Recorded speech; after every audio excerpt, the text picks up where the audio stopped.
ಕಲಿ ಹುಟ್ಟಿದರಂತೆ ಧ್ಯಾನ ಪೀಠದಿ ಕಲಿತರಂತೆ ಸತ್ಪ್ರಮೋದರ ಕರದಿ ಜನಿಸಿ ಹಂಸ ಪೀಠದಿ ಮೆರೆದರಂತೆ ಸತ್ಯ ಧರ್ಮದ ಮೂರ್ತಿಯಂತೆ ಜ್ಞಾನ ತಪಸ್ಸಿನ ಶರದಿಯಂತೆ ನಗುಮುಖದ ಸನ್ಯಾಸಿಯಂತೆ ಸತ್ಯಾತ್ಮನೆಂಬೋ ನಾಮವಂತೆ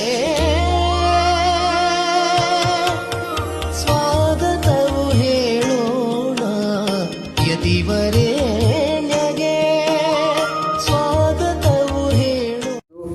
ಅಂತಹ ಆ ಮಂತ್ರವನ್ನ ನೀವೆಲ್ಲ ಪಾರಾಯಣ ಮಾಡಿದ್ದೀರಿ. ಪಾರಾಯಣ ಮಾಡೋದೇ ಒಂದು ವಿಶೇಷ.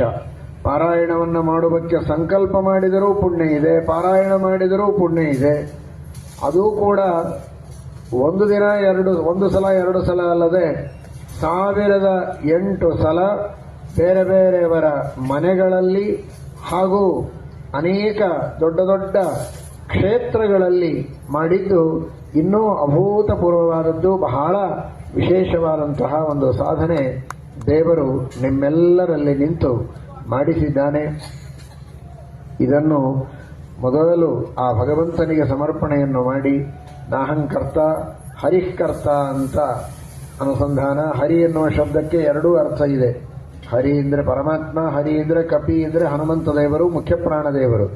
ನಾಹಂಕರ್ತ ಹರಿಃಕರ್ತ.